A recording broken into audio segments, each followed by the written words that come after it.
Hi, it's your local Dragon Lady here, and as I mentioned in previous videos, December is the first year anniversary of this channel, so I figured I think this would be a really good time to talk about my namesake deck. So we're going to a little bit of Yu-Gi-Oh! Historica here, and for this occasion I'm also wearing my pendant. Years ago, this was a dragon pendant I would wear at every tournament. It kind of helped identify who I was.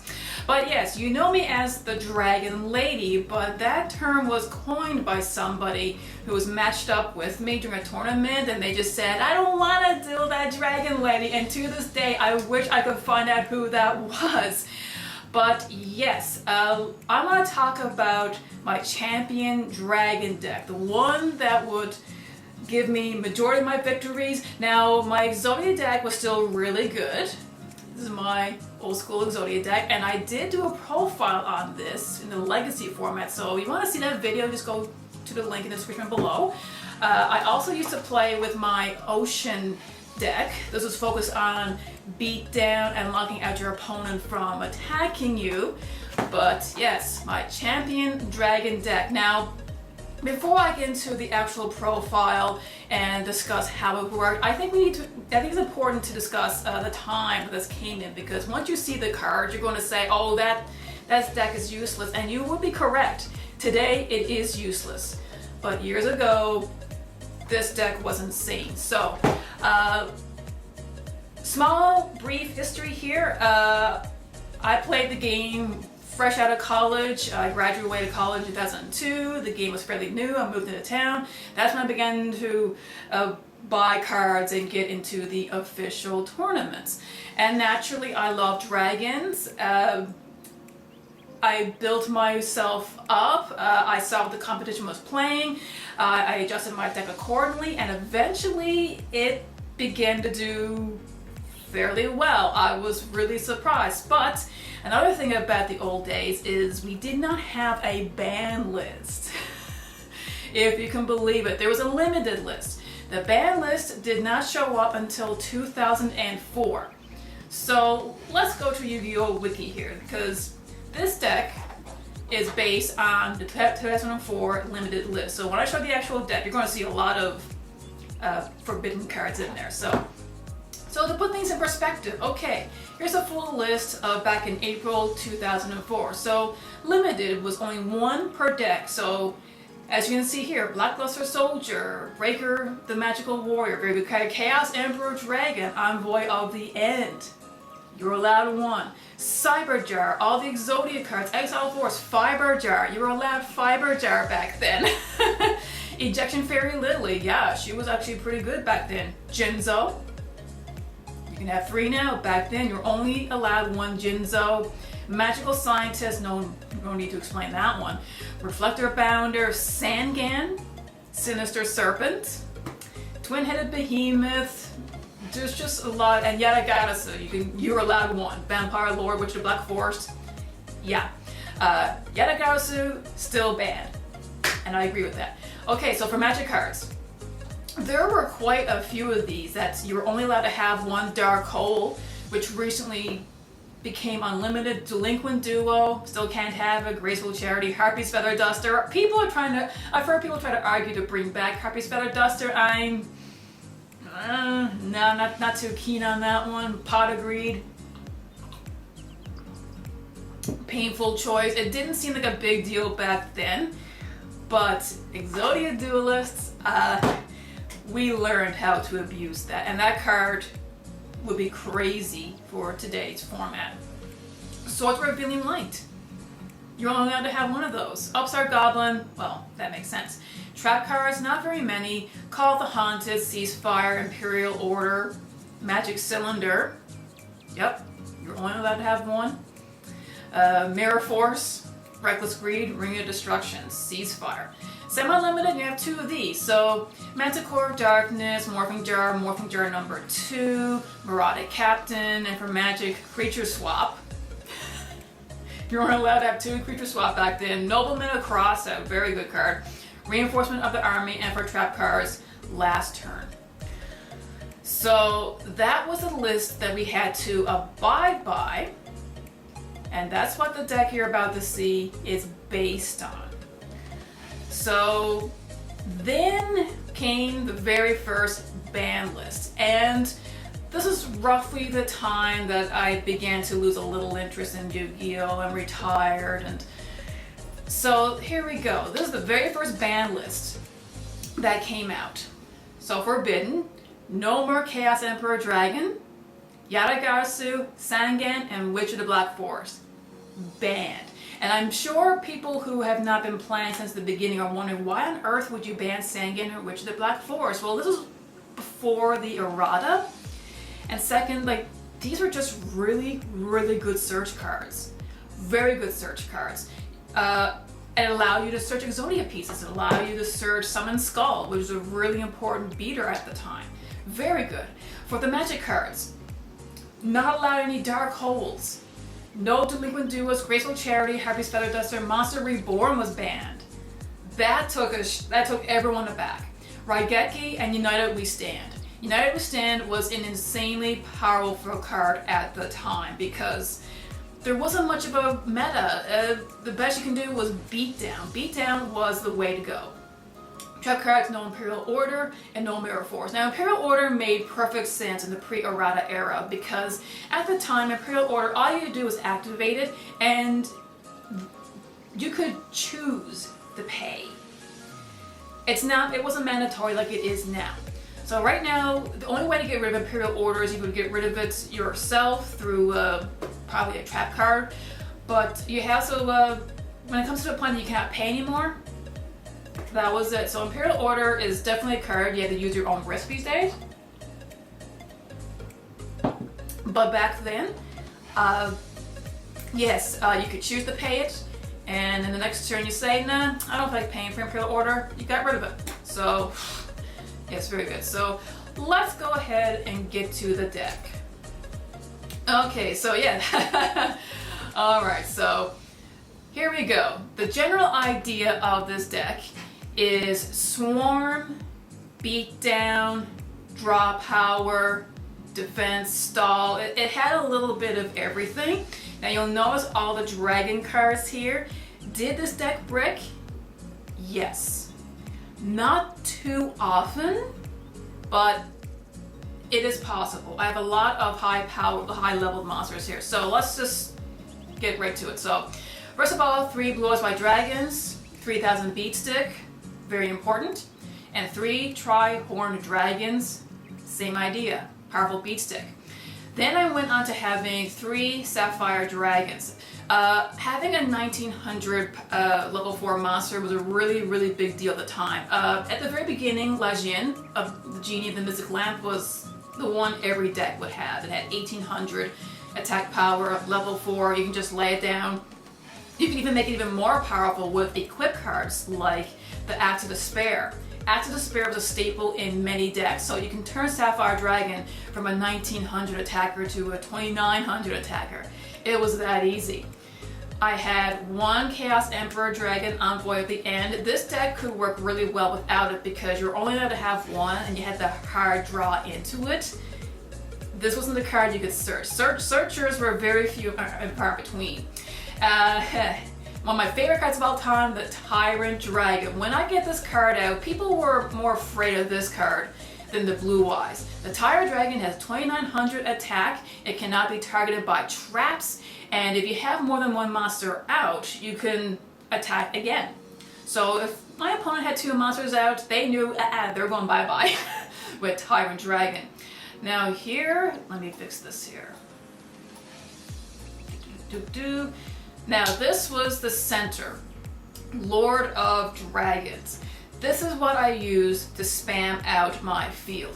So what he does is if you have a Flute of Summoning Dragon down here, you activate the flute and you get 2 dragons from your hand right off the bat. Very, very good card. And of course, as long as they stayed up on your field, neither of your dragons could be targeted. So that was added protection. So 1 Jinzo, you only have 1 at the time. You only required 1 tribute, and all traps were negated, couldn't be activated. So if I had a Jinzo up and I managed to get out my dragons, well, I could attack without any fear of being Mirror Force or anything of that sort. Witch of the Black Forest and Sangan. Probably two of the most powerful cards in this deck. They were the searchers. They were the searchers. So Sangan will allow you to search a monster with 15 or less attack. Gee, what is that description? And Witch of the Black Forest for defense of 15 or less attack. What does that resemble? So yes, these could search out my Lord of D. It can also search out some more utility cards. Cyberjar. Cyberjar, only allowed to have one crazy card. This helped out with the draw power and in a way defense. Once this card was flipped face up, so your opponent attacked into it, it's flipped, it destroyed all the monsters on the field. Each person would take the top 5 cards from their deck. You have to show them to each other. You special summon all the reveal level 4 or lower monsters at any position you want. It's face up attack or face down defense. Any other cards, whether they're spell or magic cards, they must write to your hand. So this card was one of the best cards for draw power and adding defense to your side of the field. And depending, say if I drew into one of my searchers or my Lord of D, it just kept everything flowing. Mask of Darkness, Magician of Faith, you're only allowed to have one. These were the cards you would use to recycle to get a trap back into your hand, or more importantly, a magic card into your hand. So say if I had my flutes all used up, put her in face down defense, so if I flip it up or my opponent attacked into it, I would get my flutes back.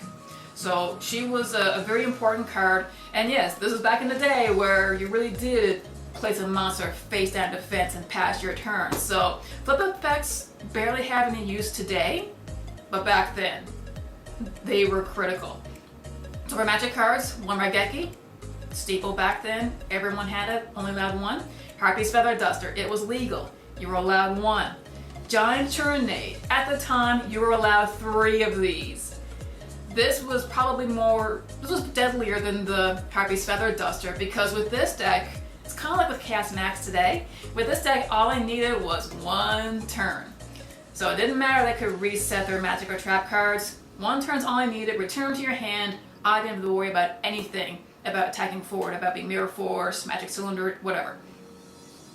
The Shallow Grave. Shallow Grave was really good. I only had 1 at the time. I don't know why I didn't put more than 1 in there. But this card was really good for bringing back my searchers, my utility cards like the Fate, Magician of Faith, the Mask of Darkness, and more importantly, I usually got it to bring back the Cyberjar. So this will recycle the Cyberjar, flip it up or let your opponent attack into it, same deal. You destroy the field, draw 5 cards, special summon, return everything. Like, it was just unbelievable. And my 3 flutes, a summoning dragon. Got out my dragons. Dark Hole, same idea as the Raigeki. Most people would use this if they had on their first turn or if they had nothing on their side of the field. So it was basically a second Raigeki. For more draw power, Pot of Greed, you're allowed 1. Graceful Charity, you're allowed 1. Monster Reborn, same deal. You're only allowed to have 1. And Premature Burial. Pay 800 life points, I got 1 monster in your graveyard, special summon it in attack position. Of course, if that card was destroyed, so did the monster.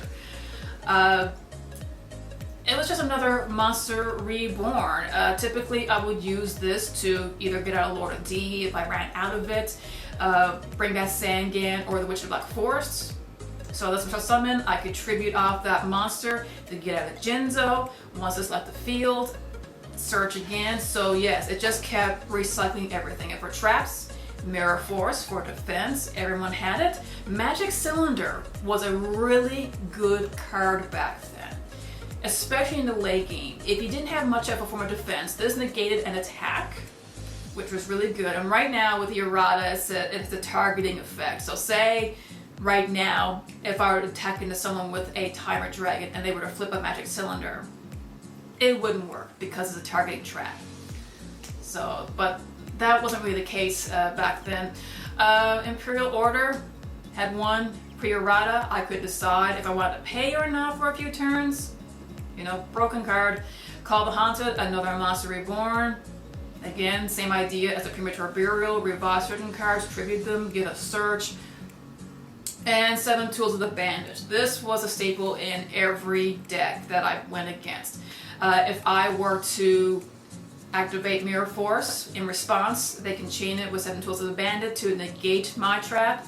It only costs 1,000 life points, which really wasn't a big deal back then at all. So, yep. Now, to see this deck in action, unfortunately, there's no real realistic way I can really demonstrate how this deck would play in action. I'm not going to go online with this because, let's face it, this is going to get creamed with today's game. Absolutely creamed. So I did the next best thing. I decided to put this deck through some simulations. The best bot I could put it against was against a Moki Moki deck, because unfortunately that was the closest deck that operated to the old format. So, but at least it's a fairly decent demonstration. I also put this against a Blackwing bot, and it worked out pretty well. So anyway, this is your Dragon Lady saying to be a good sport, play the game at the fame. I hope you enjoyed this deck profile, how it worked. Hopefully it was a good trip down memory lane for any of you veteran Yu-Gi-Oh duelists out there. But yeah, so without further ado, here is the replay demonstration showing how this deck worked, and yeah, have fun!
for watching.